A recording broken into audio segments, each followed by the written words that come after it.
உண்மையை நியாயப்படுத்திப் பேசினால் ஒன்று அவமானப்படுவீர்கள், இல்லையென்றால் காயப்படுவீர்கள்.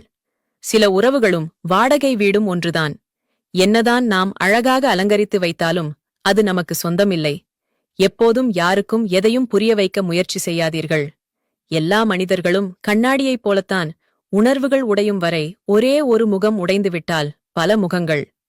அவ்வப்போது சிறிது கோபத்தையும் அதிகாரத்தையும் காட்டிக்கொள்ள மறந்துவிடாதீர்கள். நரிகளுக்கு மத்தியில் வாழும்போது சில சமயம் கர்ஜனை செய்து தான் நீங்கள் சிங்கம் என்பதை நிரூபிக்க வேண்டியுள்ளது. யாருக்காகவும் உன்னை மாற்றிக்கொள்ளாதே. உனக்காக தன்னையே மாற்றிக்கொள்ளும் ஒருவரை வாழ்க்கையில் என்றும் கைவிடாதே. இது ஒன்றை மட்டும் புரிந்து கொள்ளுங்கள்.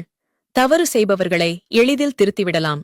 ஆனால் அதை நியாயப்படுத்துபவர்களை ஒருபோதும் திருத்தவே முடியாது. தவறுகளை திருத்திக் கொள்ளும் அனுபவம் செய்த தவறுகளை நியாயப்படுத்தும் ஆணவம்.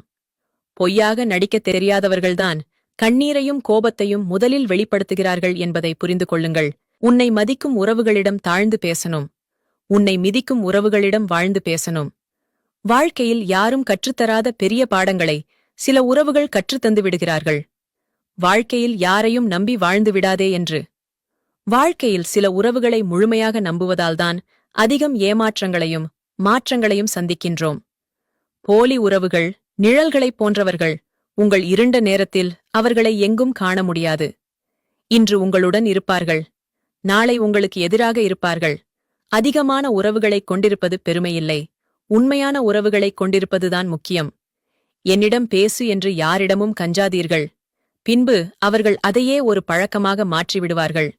வெறுக்கின்றார்கள் என்று தெரிந்தும் சிலரை பின்தொடர்ந்தால் வலியும் வேதனையும் மட்டுமே உனக்கு மிஞ்சும். உங்களின் மௌனம் யாரை பாதிக்கவில்லையோ அவர்கள் உங்களிடம் பொய்யாகத்தான் பழகிக் கொண்டிருக்கின்றார்கள் என்று அர்த்தம். ஒருவர் உங்களுக்காக நேரம் ஒதுக்கி பேசுவதிலேயே தெரிந்து கொள்ளலாம் அவர்களுக்கு நீங்கள் எவ்வளவு முக்கியம் என்று. வாழ்வில் பாதி மனிதர்கள் மகிழ்ச்சியாக இருக்கக்கூடிய ஒரே இடம் கற்பனை மட்டுமே. உங்களைப் பற்றி யாரும் தவறாக பிறரிடம் கூறினாலோ அல்லது எல்லாம் தெரிந்தது போல் அவச்சொல் கூறினாலோ கவலைப்படாதீர்கள். நினைவில் கொள்ளுங்கள், நாய் தனக்குத் தெரியாதவர்களை பார்த்துத்தான் குரைக்கும். தேவையானவர்கள் வந்தபின் தேவையாயிருந்த நாம் தேவையற்றவர்களாகி விடுகிறோம் சில நிமிடங்களில். வறுமைக்குப் பின்வரும் செல்வமும் அழுகைக்குப் பின்வரும் தைரியமும் தோல்விக்குப் பின்வரும் வெற்றியும் நிலைத்துத்தான் நிற்கும். முதுகில் குத்திவிட்டு கண்களைத் துடைப்பவனுக்கு பேர்தான் சொந்தக்காரன். புத்திசாலியாய் இரு முட்டாளாய் நடி. வாழ்க்கையில் நிறைய கற்றுக்கொள்ளலாம். யாரையும் நம்பி யாருக்காகவும் யாரையும் பகைத்துக் கொள்ளாதீர்கள்.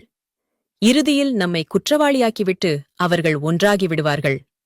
உங்களின் மௌனம் யாரை பாதிக்கவில்லையோ அவர்கள் உங்களிடம் பொய்யாக இருக்கிறார்கள் என்று அர்த்தம்.